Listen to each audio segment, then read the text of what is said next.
और उसके बाद सुजानपुर में क्या हुआ, क्या प्रयास हुए, उसकी चर्चा करने की जरूरत नहीं है, सब लोग जानते हैं। मेरा सपना रहा, मुझे याद है वो दौर कि जब 2012 में आप सब लोगों के आशीर्वाद से मुझे इंडिपेंडेंट एमएलए बनने का मौका मिला।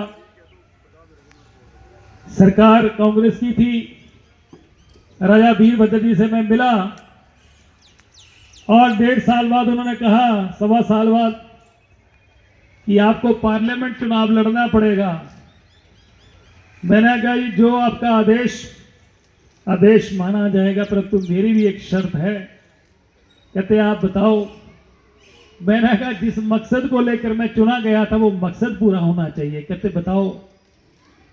मैंने कहा मेरे सुजानपुर के काम होना चाहिए, जो मैं बोलूं वो आपने करना है। और उसके बाद सुजानपुर में क्या नहीं हुआ। मैंने 25 डिमांडें महादेव बैठा है, कई बार रास्ते में मिल जाना, मेरे को डिमांड है तो बताओ। कहते सब्जी मंडी ले लो। मैं कहाँ बनानी? कहते कहीं भी बना दो, कुछ भी दे दो। वो दौर भी लोगों ने देखा। प्रोफेसर प्रेम कुमार धूमल जी का भी दौर देखा। उस समय जब निकलते थे मुख्यमंत्री के तौर पर, कितने लोग इकट्ठे होते और कितने काम होते थे। सड़कों के जाल बिछ गए और काम हुए।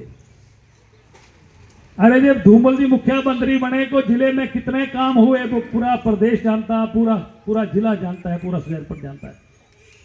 अरे सुखू जी आप भी मुख्यमंत्री बन गए। आप तो मीरपुर के मुख्यमंत्री नहीं, आप तो ज्यादा शिमला के मुख्यमंत्री बने। सारे के सारे एडवाइजर, मंत्री, ओएसडी सारे शिमला से लगा दिए। आप इनको पूछो कि 14 महीने में मीरपुर के कितने चक्कर लगाए, वो भी तो बता दो। कितने आपने काम किए। आपके जिले के सुखू जी को छोड़ दो, वो तो मुख्यमंत्री हैं। बाकी 4 एमएलए से 3 एमएलए क्यों चले गए? मेरे साथ कुछ हो सकता है। इंडिपेंडेंट एमएलए के साथ क्या हुआ? अपने बिस्तरे के नीचे भी जरा झाड़ू मार के देख लो कि कितना अपने नीचे कितना गंद पड़ा हुआ है, उसको भी साफ कर लो।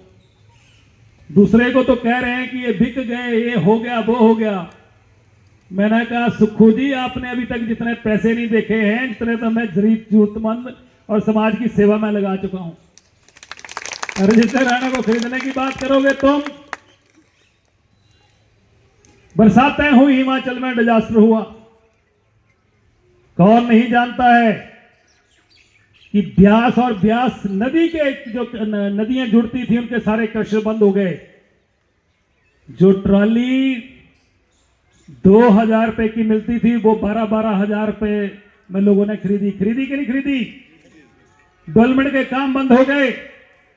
और जब डिजास्टर का दौरा करने के लिए सुजानपुर आए, मैंने कहा सुखू जी एक क्रशर क्यों बंद कर दिए आपने? जहां कोई इलीगल माइनिंग हो रही है उसको बंद करो। कहीं पुल को खतरा है बंद करो।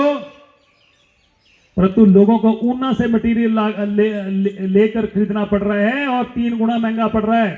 पंचायत के प्रधान बैठे हैं यहां पर, कई उनको पैसे तो हमने दिए पर खर्चे कैसे? उनको मटेरियल 3-3 गुना महंगा मिल रहा है।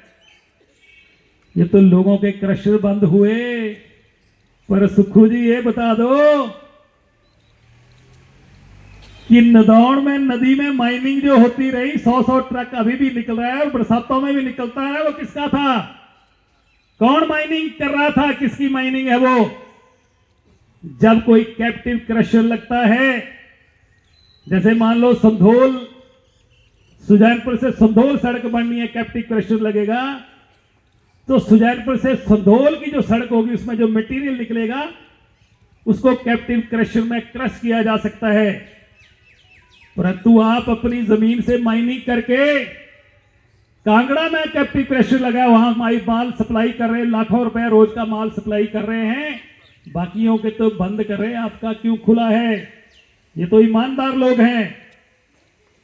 ये जो मेडिकल कॉलेज बना, इसके इर्द गिर्द किस किस ने जमीनें खरीदी हैं? अभी तो लिस्ट निकलने वाली है, चिंता मत करो। ईमानदारों की लिस्ट आपने आंकलन किया। आप मुख्यमंत्री डायरेक्टली चुने गए हैं। कि हिमाचल प्रदेश के लोगों ने मुख्यमंत्री के नाम वोटें डाली, आप घोषित मुख्यमंत्री नहीं थे। मुख्यमंत्री आपको हमने बनाया, एमएलए जो चुने थे आपने उनको ही जलील करना शुरू कर दिया।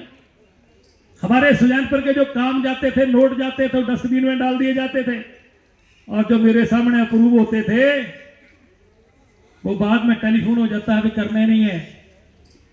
भाई लोगों ने मुझे चुना है और लोगों के काम करने हैं।